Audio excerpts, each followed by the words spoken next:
Hey Jags, this is Miss Hazen. Today you are going to watch a short video on the Great Depression.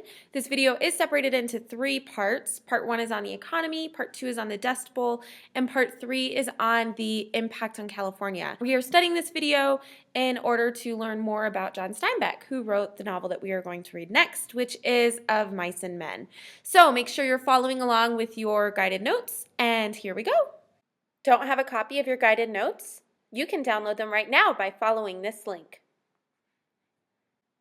And your essential question for today is, how did the combined effects of World War I in the 1910s, the economic crisis in the late 1920s, and the natural disaster of the mid-1930s impact John Steinbeck's writing career? Make sure you copy this question down in the essential question section of your guided notes.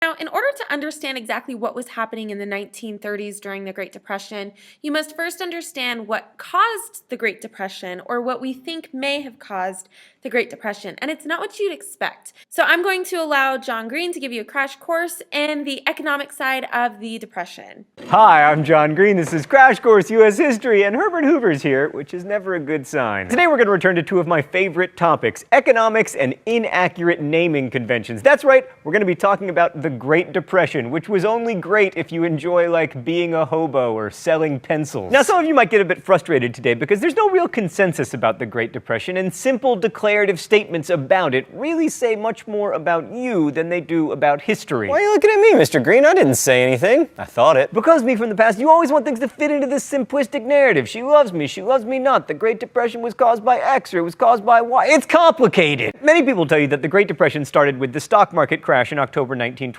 but A, that isn't true, and B, it leads people to mistake correlation with cause. What we think of as the Great Depression did begin after the stock market crash, but not because of it. Like, as we saw last week, the underlying economic conditions in the US before the stock market crash weren't all moonshine and rainbows. The 1920s featured large-scale domestic consumption of relatively new consumer products, which was good for American industry, but much of this consumption was fueled by credit and installment buying, which, as it turned out, was totally unsustainable. The thing about credit is that it works fine unless and until economic uncertainty increases, at which point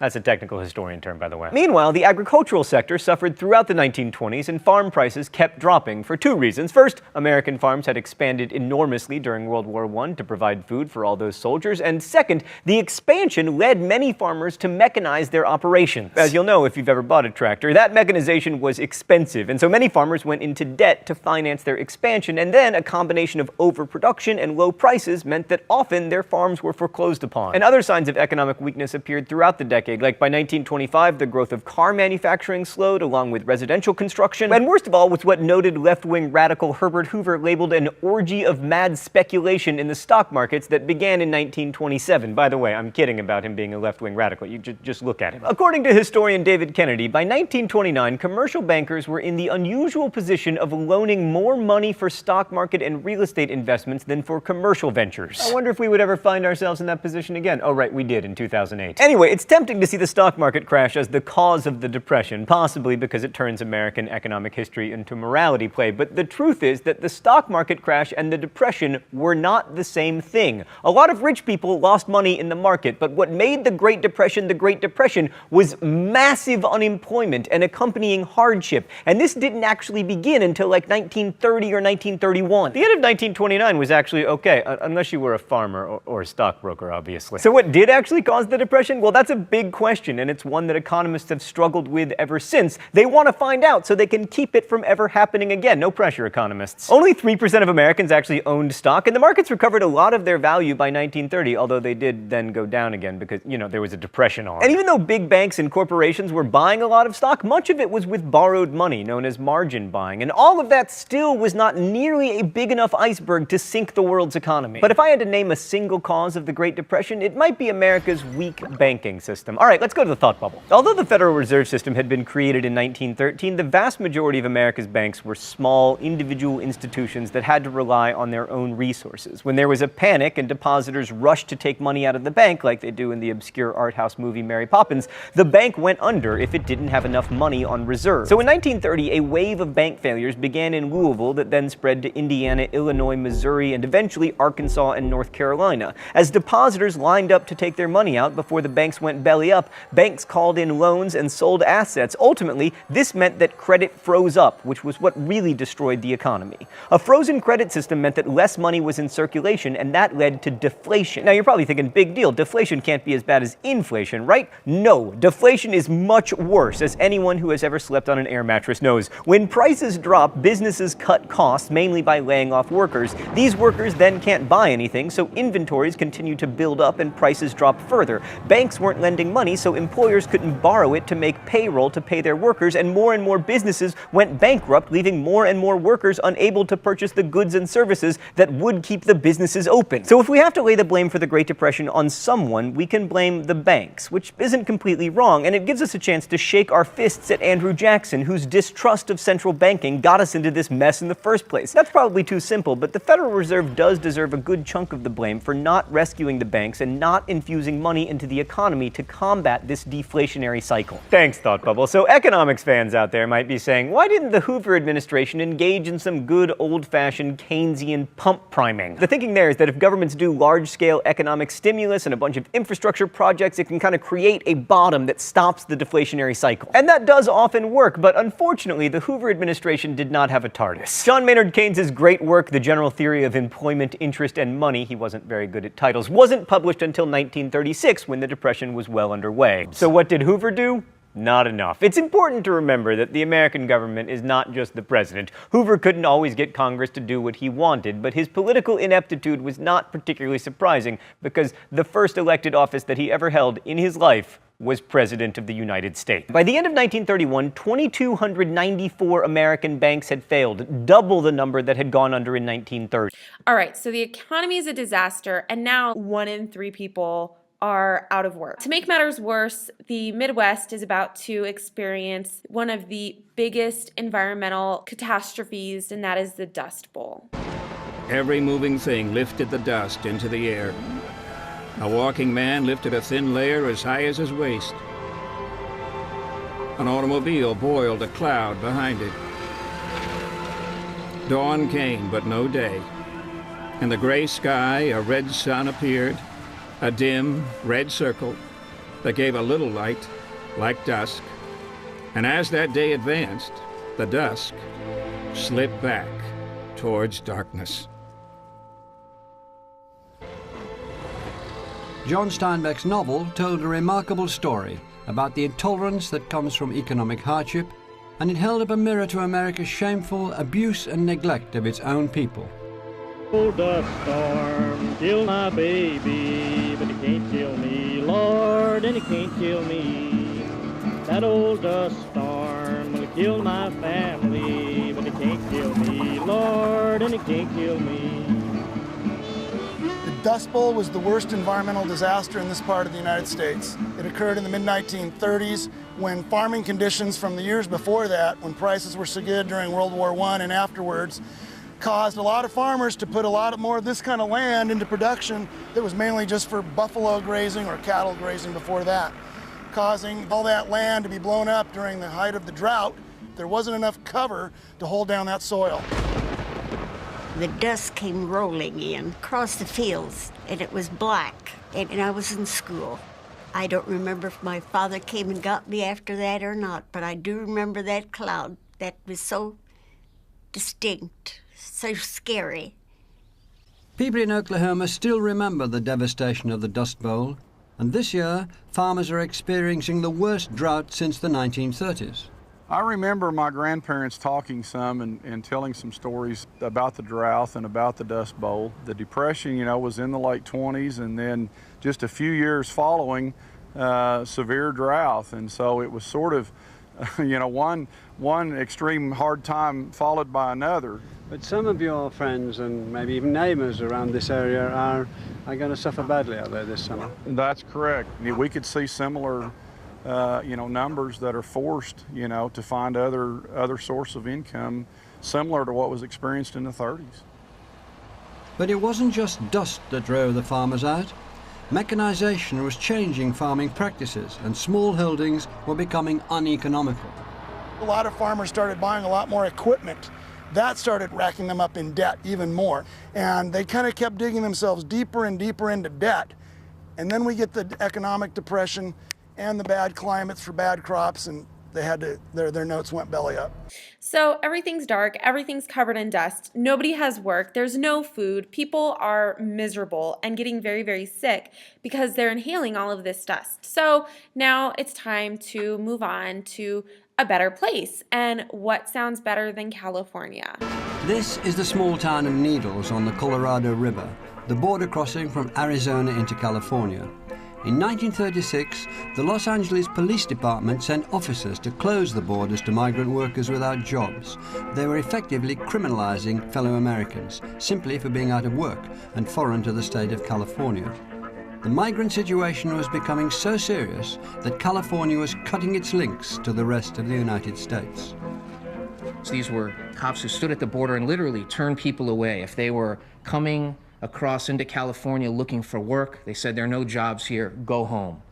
And this commonly became known as the bum blockade. There was a determined attempt to keep them out, almost to secede from a union, wasn't there? Yes, there were various attempts to keep the migrants out. So there were actually radio broadcasts sent back from different quote-unquote citizens associations, and they would broadcast back to Oklahoma and say, if you've heard California is the land of milk and honey, if you've heard jobs are plentiful, don't believe it, don't come. There are no jobs, we don't want you here, stay out. What John Steinbeck portrayed in the labor camps of California shocked America. Below subsistence wages, malnutrition, disease, beatings, and the complete loss of civil rights. That was what was waiting for the migrants. That was their promised land. When the Jodes do finally get out to California, they got up against something that I don't think they were expecting. They had no experience with big agribusiness here in Oklahoma. That was something different. In fact, California agricultural history is unique because that was always that way. There were the biggest wheat ranches, there were the biggest fruit farms, there were the biggest everything out there.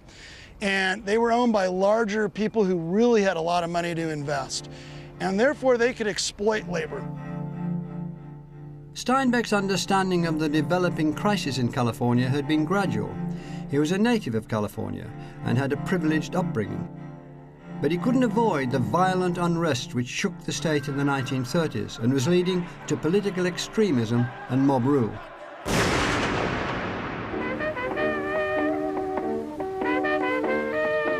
Steinbeck was born in 1902 here in the agricultural town of Salinas, nicknamed the Salad Bowl of the World.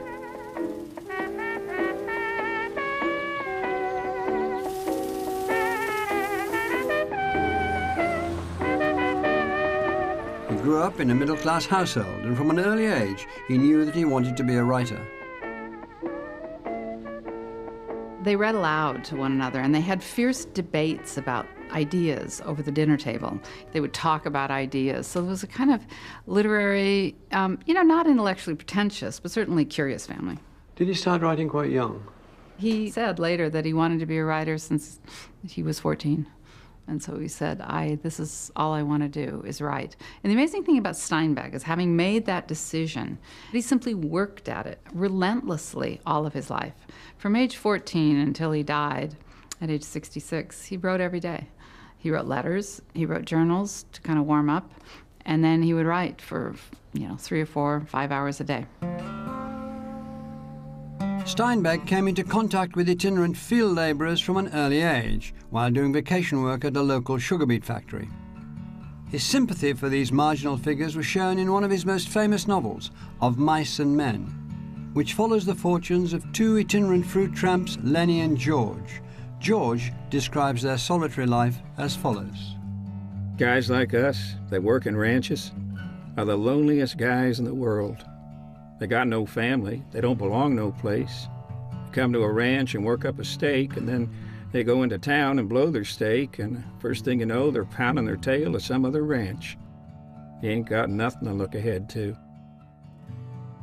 He was drawn to people who weren't in the mainstream, workers in the fields, people who were lonely, people who were isolated, people on the margins. He always defended those who suffered in some way. He seemed to step outside what in England we would unhesitatingly call his class very emphatically and go over a line and be the man who is now best remembered for being what was called a proletarian writer. He describes people working with their hands all the time. I mean, Of Mice and Men is full of hands. We're looking at Lenny's hands, George is playing solitaire. And then Lenny crushes Curly's hand. Exactly. So hands are very much a part of that book. But if you really, hands are a part of everything you wrote. Grapes of Wrath, everybody's working with their hands. They're digging ditches, they're cooks. He talks about people frying hamburgers and onions. And so they're about workers and people who work. And I think if somebody like Fitzgerald is always writing about money and people's fascination with money, I think Steinbeck really got it right about people who have to work for a living and work with their hands. And he knew what that was like himself. Steinbeck's early reputation as a writer was based on stories set around the Salinas Valley. They were rural parables of life in the pastures of heaven, or comic tales of Mexican paisanos in a district known as Tortilla Flat. But with the migrant crisis of the 1930s, everything changed, and the marginal figures he was typically drawn to began to take center stage. In 1934, Steinbeck began to notice that new groups of people were passing through the Salinas Valley. Jalopies piled high with furniture and people were coming from Arkansas and Oklahoma and Texas and going through the town. They made for a hill and created a little shanty town, or Hooverville as it was called then. The Depression had arrived right on Steinbeck's doorstep, and he began to study the situation in detail. You had about 500,000 people who came into California through the 30s, and they swamped the place. And you can imagine the local reaction to this. Even probably if you were open-minded, you were starting to really feel a squeeze in a lot of ways. By the middle of 1934, there were 142 workers for every 100 jobs, and the incoming migration was driving wages to below subsistence level for a back-breaking 10-hour day. In effect, this sort of work was a form of seasonal slavery. All right, Jags, and that is all you need to know about the 1930s in order to successfully understand Of Mice and Men by John Steinbeck. Make sure that you have finished your guided notes. Make sure that you finish the summary at the end of those notes. And make sure that as you're reading Of Mice and Men, you really consider the historical implications within the novel. And if there's anything that you're confused about, you may want to refer back to these notes. And that's all I have for you for today. If you have any questions, you can email me at kelly.hayes@aps.edu. You can also visit my website at misshayes.org, and I will see you tomorrow.